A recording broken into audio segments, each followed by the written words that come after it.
Hey, happy Thursday, everyone. It's July 9th, 2026. I'm Rich Tola, and here's what's cooking for today. Number one, new body standards for the Army. I think that's a good thing. Talk about that. Number two, the Iran war. Here we go again. Talk a little bit about that. Number three, deep space. Anyone? Yeah, did you see this? NASA is recruiting volunteers for some deep space research. We'll talk a little bit about that. And finally, are you financially literate? Yeah, I took this 8-question test today. Well, it says I am. We're going to talk a little bit about today. But first, guys, before we get to the ABCs, I want to give a well wishes shout out to my dear friend Angela, going through a little procedure today. Good luck. She's going to knock it out of the park, as I say. And how about a rest in peace shout out to Bonnie Tyler? Did you guys see that? Hey, what about that movie? A great movie, Footloose from 1984. Kevin Bacon, Holding Out for a Hero. That was the song in that movie. Loved it. And a total eclipse of the heart. So Bonnie, she was killing it in the 80s. So I remember her. Big influence on my life because, hey, 80s. That's what it's all about, guys. All right, let's jump right into the ABCs. How did you do today? All body workout, blissful sleep, colorful diet. Yeah, we talk about that every single day because it's crucial. How did you do? Remember, caring for the body, that's very important. We'll talk a little bit about the Army, but how'd I do today? Well, I'm getting 3 checks, guys. Went to the gym. I've been tired all week. I mean, this has sort of been my theme lately. Lack of motivation, tired, but you got to muscle through the workout.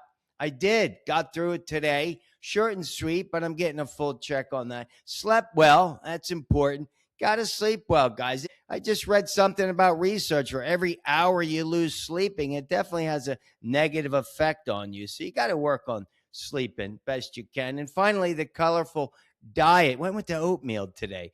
Oatmeal, peanut butter, apple, banana, blueberries. So definitely, getting the diet back on track. I lost the 2 pounds that I gained, so I'm back to my my solid weight. Remember, gotta love the scale. Get on the scale every single day. All right, guys, let's just jump right into this here. New body standards for the Army. I read this morning. It said soldiers will be required to maintain a waist to height ratio of 0.55 or under. Yeah, other than that, you're going to have to go through some training, some remedial physical fitness training. Check it out. So if you're 5'6", that means you could have a 36-inch waist. I mean, guys, I have a 30-inch waist, so I'm at like 0.4 something. My ratio, I think, what am I, 5'7" or so, 5'7.5", I don't even know. But anyway, yeah, if you're 6 feet tall, that means you could have a 40-inch waist. So, hey, I'm all for this. This is response to the War Department ordering. Yeah, they want to target, it's all about military fitness for the battlefield, which I agree. I think police officers should have a similar. They get tested twice a year. Listen, if you fail it, you take another test again. But if you fail 180 days later, they said they're going to put you on this remedial program called the Army Body Composition Program.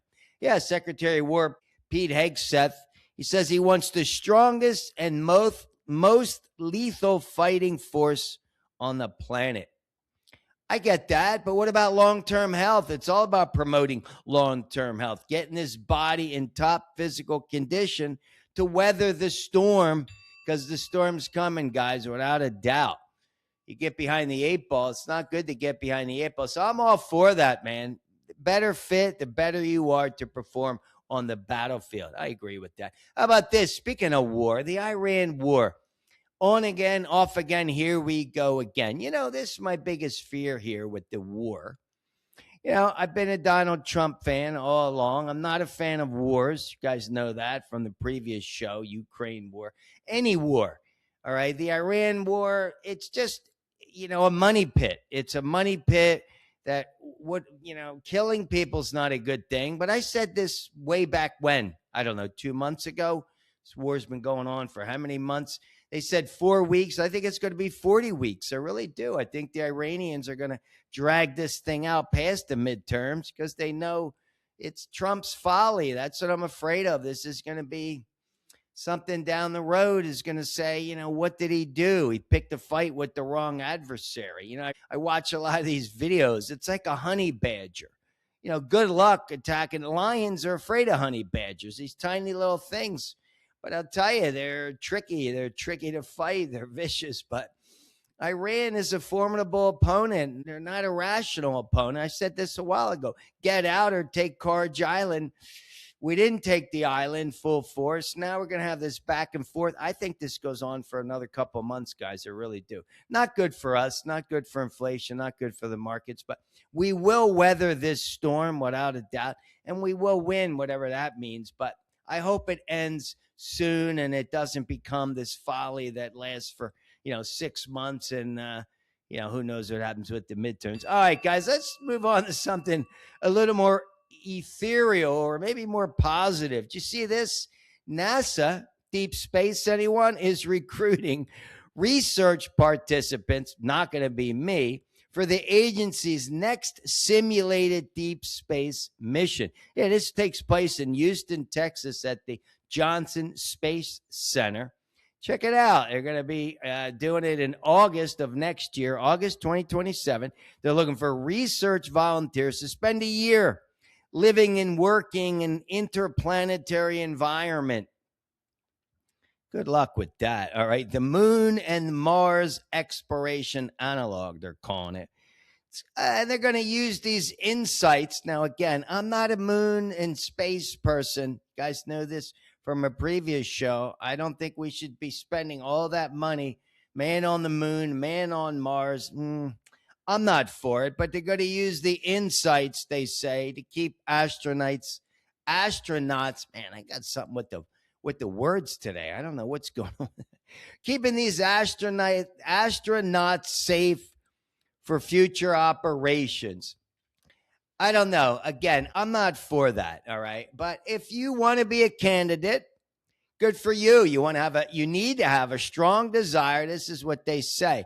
Strong desire for unique, rewarding experiences and interest in contributing to NASA's work to prepare for extended stays on the lunar surface and the first crewed mission to Mars. Go to nasa.gov for that. Yeah, you could do it. Explore the moon. Scientific discoveries, economic benefits to establish an enduring human presence on the lunar surface. I don't know. Scientific discoveries. Yeah, they talk about all those discoveries helping. How they helping me in the next 20 years? I don't know. I'd like to know. Economic benefits. What economic benefits do we get from living on the moon except costing us money? I'm not sure. Enduring human presence on the moon. And you guys know my thoughts on that. If God meant for us to be living on the moon, we'd be living on the moon. But hey, join up. Go to nasa.gov if you're interested, not me. All right, number 4, financial. I like this. Check it out, financial literacy. I took this test. Financial knowledge and education leads to better financial outcomes. That's proven. So if you're not financially literate, you need to become. You see this? Guys, here's a fun fact for you. 33% of adults under the age of 35 are living with their parents. Hey, that's good if you're saving money, but you need to be financially literate. They say only 5% of U.S. adults can answer all 8 questions. Yeah, I just took this test. I was 8 for 8, so I got them all right. Hey, I went to Wharton undergrad, MBA from Kellogg. I should be able to answer these questions. Anyway, it's at a 10-year low. Financial literacy is at a 10-year low. No kidding. Taught for 5 years. These kids can't even do simple math in 5th grade. They can't even read, let alone be financially literate. Yeah, this is a test that was created by TIAA Institute and the Global Financial Literacy Excellence Center. I like that. They're doing this. They say 13% of adults can't answer any questions. They're 0 for 8. They say, what is it? They say half the adults get 4 of the questions right. And you got to go take this Market Watch. Go to marketwatch.com, take this test, make sure you're financially literate. That's important. You need to understand what the hell's going on in the world of finance. That's crazy. I think it's crucial. Yeah, same thing with taking care of your body. It's all crucial. All right, guys. That's it. Just having some fun today. Let's finish up with the 3 Tola takeaways. Get you on your way. It's going to be hot. Well, hot throughout most of the country, but it's going to be hot here in Indy today for sure. But let's wrap it up. What is crucial? Respect the ABCs. Of course, the Army's getting in on this, right? Check out your waist to height ratio. Should be less than 0.55. Work on that because, again, all body workout, blissful sleep, colorful diet. That's you taking care of your body for the future. All right, number 2, pick up the phone. Go see somebody. Value your community. Respect these people. Help them out. Maybe somebody's lonely. Pick up the phone. Don't just text. Do it in person. And finally, always be willing to accept another person's opinion. This is about being open-minded. Hey, guys, if you believe we should spend billions of dollars on the moon, that's great. That's your opinion. Doesn't mean I have to agree with it. I'd rather take the money and give it to the citizens of the United States who could use the money. But hey, whatever. It's always good to accept people for who they are. All right, guys, have an awesome day. And as always, get your workout in. Peace.